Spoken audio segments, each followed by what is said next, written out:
There are moments, they say, that carve themselves into your soul. A scratch so subtle, yet it never fades. The harder you try to forget, the clearer it becomes, etched deeper with time. For me, that moment was my brother's engagement party. The night I understood I had never belonged in this family. Not really. Never welcomed, never wanted. Just a stranger in a place I should have called home. The night the air seemed too cold for April. The ballroom buzzed, glittering with lights that shimmered like the superficiality of the moment itself. Laughter danced through the air, the clink of glasses like an orchestrated rhythm. One I couldn't connect with. They all looked beautiful, dazzling in pastel gowns and sharp tuxedos. But I was the outcast, the unnoticed. My deep purple dress, long-sleeved and plain, held no allure. I didn't want to stand out. I never did. I simply wanted to stay in the shadows where I had always belonged. Beside me, my daughter Emily gripped my hand tightly. Her wide eyes glistened with wonder as the lights flickered above, and the pristine wedding cake stood like a monument to someone else's happiness. "Mom, is this like the parties in the princess movies?" she whispered, her voice full of innocence and hope. I forced a smile, but the ache in my chest was too much to hide. Ryan, my brother, stepped onto the stage with Meredith, his fiancée. They looked like they'd stepped out of a glossy magazine.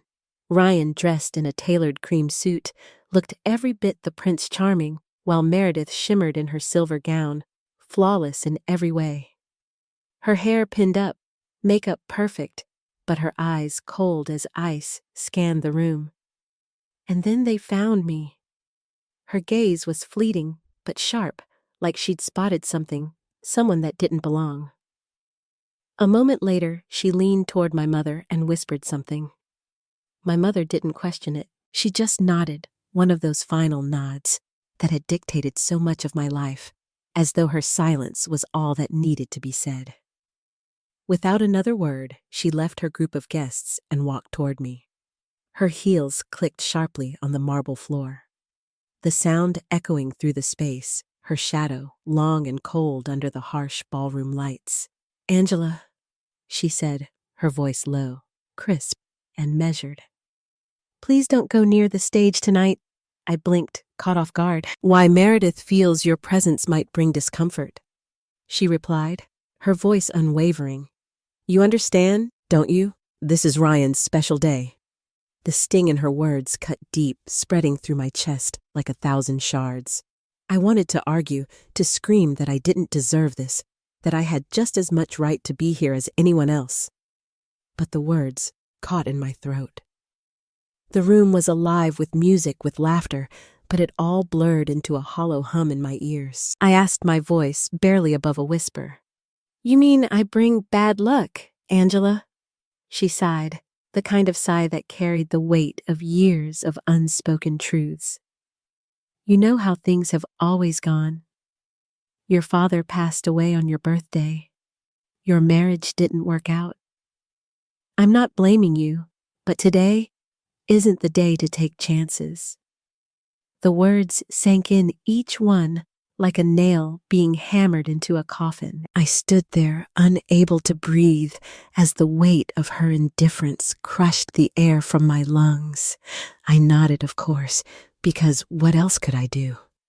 What else had I ever done but nod, bow my head, and silently accept my place as the family's invisible one, the one who never quite belonged. Emily tugged at my hand, pulling me from my stupor. "Mommy, why aren't we taking pictures with Uncle Ryan?" I bent down, brushing a strand of her hair out of her eyes, the ache in my chest sharp and raw. "Not everyone sees things the way we do. Sweetie." She frowned, confusion creeping across her face, but the look in her eyes, faint but unmistakable, shifted from innocent puzzlement to something else, something heavier, like a realization. Too soon, I didn't know it then, but that look from my 7-year-old daughter would be the spark that ignited something none of us would ever forget. I don't remember the exact color of the dress I wore that day, the day I became a ghost in my own family. But I remember the phone call. It rang at 7:00 p.m. as I sat coloring my science homework, my pencil worn down to a stub. My mother rushed to answer it, and when she returned, her face was ashen. No one said a word. I asked, "What's wrong, Mom?" She simply said, "Your father won't be coming home." My father had died in a car crash, head-on collision, rainstorm, slippery road. He was on his way to buy my birthday cake. I had just turned 8. That night, I lost more than just my father. I lost my mother's warmth.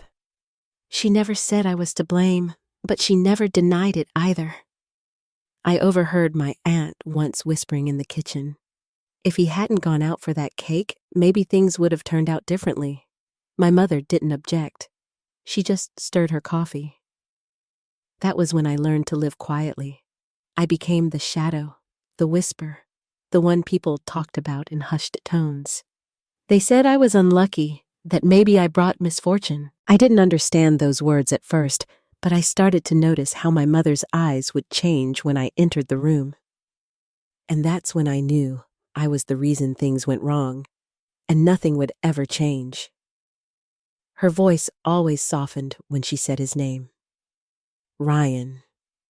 My brother, born 2 years after that fateful day. The day that seemed to echo with my absence, as if I had unknowingly left a void, a space that needed filling, and fill it he did. He had everything: attention, pride, expectations. The kind of things I could never claim. I wasn't jealous of him. I loved him truly. When we were children, he was the only one who ever made me feel seen at family gatherings while the world swirled around us. He would grab my hand, pull me away from the chaos, and whisper, "Angela, come play with me." He was my refuge, the only one who seemed to notice that I existed. But that changed. It always changes, doesn't it? In high school, Ryan shone smart, athletic, popular, while I faded into the background. My scholarship, the one thing I had worked so hard for, slipped through my fingers. Depression had its claws in me, and I couldn't escape. My dream of becoming an architect seemed laughable. Now, girls should be more realistic, they told me. Who's going to hire someone to design houses I loved once at 21? He was gentle, patient, the kind of man who could calm the storm in me. I thought I had found safety, stability, a safe harbor. But after 2 miscarriages in 3 years, the life I had imagined unraveled. He left me a letter one morning. I tried, but every day, with you feels like a wound. I don't know how to heal. I didn't blame him. I had spent my life learning to be left behind, quietly. And for the longest time, I drifted no direction, no anchor. Only Emily kept me from breaking completely. Doctors had told me I had less than a 20% chance of ever having a child. But Emily came into my life like a miracle, healthy and radiant, strong-willed. She was a tiny beacon of light in a world that had long since forgotten how to shine for me. And my mother, as she held my newborn daughter, looked at her with a cold gaze that cut deeper than any words ever could. "Let's hope she doesn't carry her mother's fate," she said. That sentence shattered me. It was as if my mother had crafted the perfect invisible cage for me, one I could never escape from. And yet, there I was, standing at Ryan's dazzling engagement party, still longing for something I would never have: a simple hug from my mother, not out of duty, but because she truly wanted to. But I was still on the sidelines, invisible, while the spotlight fell on Meredith, the perfect future daughter-in-law. There she was, standing on stage, her hand in my mother's, their smiles so synchronized it almost seemed rehearsed, ready for the cameras. No one noticed me. No one even cared. I could slip out quietly, and no one would call me back. No one at all. But Emily, my little girl, still held my hand, her small fingers wrapped around mine as if she were afraid to let go. She looked up at me with eyes full of innocence, no fear, no confusion. But something about her gaze made me shiver, a silent, unspoken resolve, like she knew something I couldn't yet grasp, something I wouldn't be able to stop. As the music played, Emily swayed beside me, her hands lifting to catch the rhythm that only she could hear. The lights sparkled off her soft brown hair, giving her the appearance of a tiny angel suspended in a world she could not yet understand, one bound by invisible rules, by quiet prejudice. I looked down at her, my throat tightening. I tried to swallow the lump formed by my mother's words. "Mommy, what does that cake taste like? Is it vanilla, like the one I like?" she asked, her eyes wide, innocent like glass marbles. I nodded, a weak attempt at a smile, but it didn't quite reach my eyes. "We should stay here," I said softly, not sure who I was convincing, more her or myself. She tilted her head, puzzled. She didn't understand, and honestly, how could I explain to a 7-year-old that her mother wasn't allowed near her own brother on his big day? That some people thought I brought misfortune, as if the events of my life were somehow contagious. Emily squeezed my hand, her little warm fingers curling around mine. "Mom, is it because we got here late?" she asked, her voice filled with concern. I bent down, forehead to forehead with her, the warmth of her skin, a comfort I couldn't let go of. "No, Angel. You didn't do anything wrong. If there was one thing in this world that kept me from falling apart, it was Emily. After all the heartbreak, after all the loss, she was the only reason I still believed I was worthy of love. I had once thought I would never be a mother, that my body was an empty shell incapable of holding life. But then Emily arrived, a miracle in the truest sense. She was my last chance, the world's way of showing me that, even when everything felt lost, there was still something worth holding on to.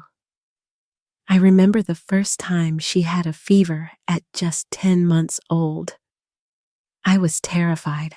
I held her all night, too, afraid to blink, to let go. I stayed beside her bed after every nightmare, reading the same fairy tale over and over until every punctuation mark was etched into my memory, just to help her fall asleep. No one helped me in those early years. Not a single phone call from my mother, not a word from any relative. But Emily was never short on love. I once promised myself, no matter how much the world turned its back on me, I would never let my daughter feel as alone as I once did. Yet here we were, at a family party, surrounded by people who had never truly seen me. Emily had already felt it, the disapproving glance from her grandmother, the awkward silences from the aunts and uncles, Meredith's cold, insincere smile when we walked in. My heart ached for her because I knew she would never have the same comfort, the same security that I had once hoped for. And yet, Emily was my miracle, my reason for holding on, even when everything else had slipped away. I could only hope Emily didn't notice, hope that her innocence, her belief in beautiful things would remain untarnished. But I couldn't hide the truth from myself. How long could it last? "Mom, can I go look at the candy table?" "Just look. I promise I won't take any," she whispered, her voice bubbling with childlike enthusiasm. I nodded, my heart aching with a bittersweet warmth. "But don't go too far from me." "Okay," she giggled and dashed off her dress, fluttering behind her as she skipped toward the table. I watched her tiny form disappear into the crowd, my chest swelling with a mix of sweetness and a growing ache. No one here understood me. Not really. But Emily, she saw me. She listened to me. She believed in me without conditions, without hesitation. When she returned, holding a pink candy someone had given her, I raised an eyebrow, a faint smile tugging at my lips. "Didn't you promise not to take anything?" I asked gently. "I didn't take it," Emily chirped. The man at the table said, "I was the cutest girl tonight," and told me to pick one. I laughed despite myself. "You really know how to melt people's hearts." She sat beside me, propping her chin on her hand like a little grown-up. Her gaze was serious now, her lips curving in a way that made her look wise beyond her years. "Mom, how come no one asked you to be in any pictures? Don't they know you're the best at posing?" I felt the words slice through me, simple, innocent, yet deeper than any insult could have gone. I said nothing. What could I say? I awkwardly brushed her hair, my fingers trembling just slightly. Sometimes people don't realize what's special until it speaks up. Emily looked up at me, then her expression shifting to something more serious, more thoughtful. "Do you think if I speak up, they'll understand how amazing you are?" My heart stuttered. I shivered involuntarily. "Emily, all you need to do is be yourself. I'll handle the rest." She nodded, but I could feel something stirring inside her. A plan, maybe? A glimmer of something inside her that refused to accept the world's silence, that refused to accept the rules it had placed around her. I could feel the light growing inside her, the same light I had been too afraid to ignite in myself. I thought for a moment that I could simply stay in the background, keep the peace for Emily's sake, but life doesn't favor those who crave quiet. The MC's voice sliced through the moment, calling both families to the stage for the ring ceremony. Music swelled sweet and elegant, like the sugar coating of a cake already gone stale. People moved, lights shifted to the front. I stayed where I was alone, among the emptying chairs, wearing that familiar, faint smile, like a mask I had worn so many times before. The smile that had become a part of me, hiding the hurt, the anger, the despair. Emily glanced around her tiny face, scrunching with confusion. She tugged at my sleeve. "Mom, why aren't we going up?" I bent down, whispering into her ear, my voice thick with the weight of everything unspoken. "Because today is Uncle Ryan's day, sweetheart. And sometimes people don't want anyone else messing with the picture they've painted." She frowned, her brow furrowing with a kind of innocence that made my chest ache. "But you didn't mess anything up." I opened my mouth, but no words came. How could I explain? Just existing made them uncomfortable. The truth hung in the air, too heavy to say. Emily didn't ask again. She just sat there, her feet swinging in the air, her eyes glued to the stage, watching the perfect smiles, the staged moments of happiness under the lights. I didn't notice when she slipped away, not until I saw her light blue dress weaving through the chairs moving toward the front. My stomach dropped. "Emily," I called softly, my voice cracking, panic rising in my chest. "Come back." But she didn't stop. She didn't hurry, either. She walked with a quiet, unshakable confidence, as if she already knew what she was doing. I pushed through the crowd, whispering apologies, trying to keep my composure. But it was too late. People had started to notice. The whispers began, and then she was there near the stage. I froze. I couldn't breathe. My heart nearly stopped when I saw her standing on tiptoe, trying to reach the microphone at the podium. Someone moved to stop her, but hesitated. Maybe it was the strange calm in her 7-year-old eyes. I could see it from where I stood. No fear. No hesitation. "Excuse me?" Emily's voice rang clear across the room, cutting through the silence. The entire hall froze. Every eye was on her, I stood frozen in place, unable to move, unable to speak. The words she spoke pierced the air, like an arrow too sharp to be ignored. My name is Emily, and my mom. She paused, her eyes looking directly at me. She's the best person in the world. A murmur broke out behind me. Someone gasped. The silence was suffocating. I wanted to hide. I wanted to pull her back. They say my mom brings bad luck. Emily continued, her voice unwavering. But I don't think so. She takes care of me when I'm sick. She works hard so I can eat yummy food and read comics every night. She never yells. She just hugs me. I could see my mother's face shift, her lips tightening. Ryan looked confused, lost in the chaos that was suddenly unfolding. Emily turned to Meredith then. Her voice was calm, her words deliberate, as if she was a grown-up giving a lecture to someone who needed to listen. Miss Meredith, she said, you shouldn't say things like that about my mom. Meredith froze, her smile faltering for the first time. And in that moment, I saw it, the mask slipping, and I couldn't help but wonder if for the first time the world would start seeing me the way Emily saw me, unapologetically real. Marrying him will be less of a headache, but you told everyone you love him. A collective gasp rippled through the room, the sound of phones lifting cameras, clicking, recording. The quiet buzz that followed felt like a rising tide sweeping over us all. Meredith's face flushed crimson. Her lips quivered, but she didn't say a word. My mother, frozen in place, looked stunned. Panic danced in her eyes. The kind of panic that only comes when you realize you've lost control over the narrative. The room seemed to hold its breath, waiting. But Emily was the one who spoke next, and the words she said left me breathless. If anyone thinks my mom doesn't belong here, they're wrong, she said, her voice clear, unwavering. My mom isn't bad luck. She's the luckiest thing in my life. And with that, she gently placed the microphone down and stepped off the stage, small, steady, like a quiet storm passing through a room that had gone utterly silent. I stood there speechless. For the first time in my life, I didn't have to defend myself. My daughter had done it for me, in front of everyone.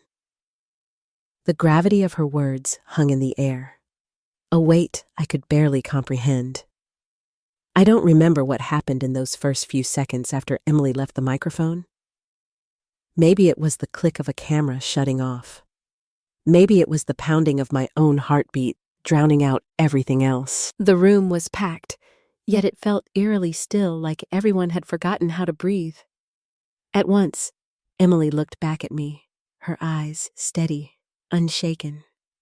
She came back to me before I could even move, wrapping her tiny hand tightly around mine, her fingers squeezing my palm as if to remind me, "You're not alone on this stage.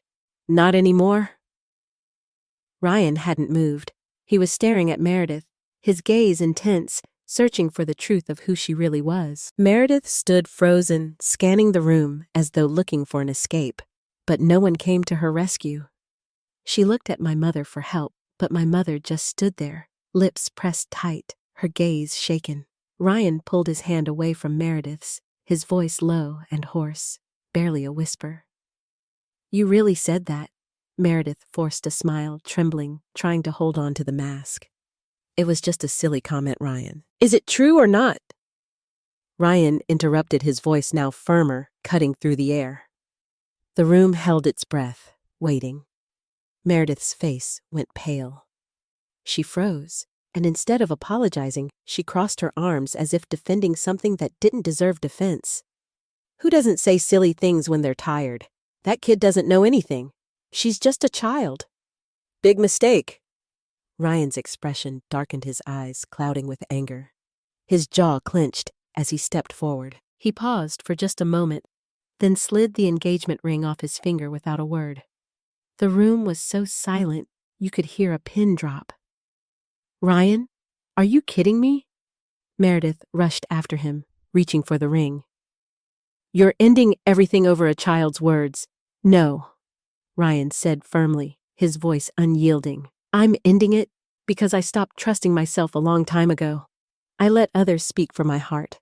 But today, a 7-year-old reminded me who's always been there, who truly deserves respect. And with that, Ryan turned and walked toward me and Emily, his steps resolute. My mother stepped forward, trying to stop him. Ryan, don't do this out of emotion, she pleaded, but Ryan didn't slow down. He walked past her like she was nothing more than smoke, a mere obstacle in his way. No more hesitation, no more doubt. When he reached me, he paused, his eyes red.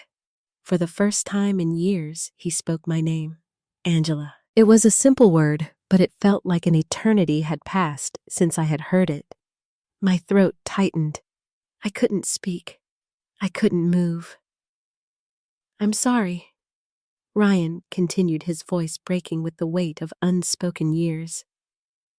I saw you, but I didn't have the courage to stand by you. You did everything alone.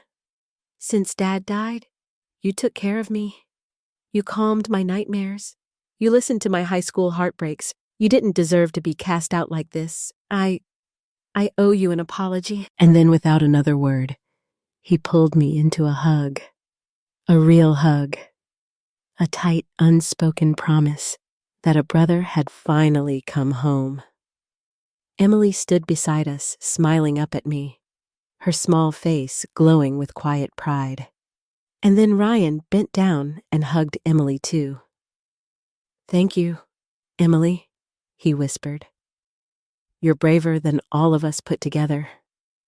A small applause started from the far side of the room. I turned. Uncle Frank, my dad's younger brother, was smiling, nodding, as if someone had finally spoken the words he'd never dared to. The atmosphere shifted. The people who had once pretended not to hear, who had silenced their thoughts for years, began to whisper.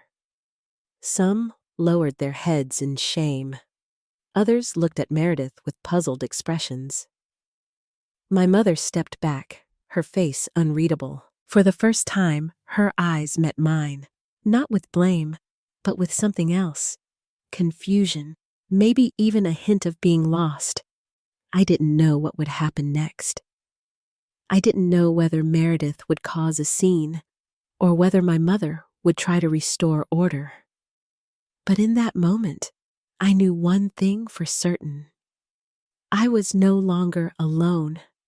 I was no longer the one left behind. I had always thought I needed to stay silent to avoid making others uncomfortable. I thought that by staying quiet, I could keep the peace. But Emily, my 7-year-old daughter, had taught me something that day. Some truths, if left unsaid, will keep crushing us piece by piece, day after day. And today, Emily had spoken that truth aloud. The entire room had heard it. No one could ignore it anymore. The next morning, as the first light crept through the curtains, I lay still, my hand resting on my forehead. It was as if the night before had been a dream too overwhelming, too emotional, too real. A wave of emotion that still hadn't quite settled inside me. But one thing was clear. The world had shifted, and for the first time, I was free. I hadn't fully processed everything that had happened.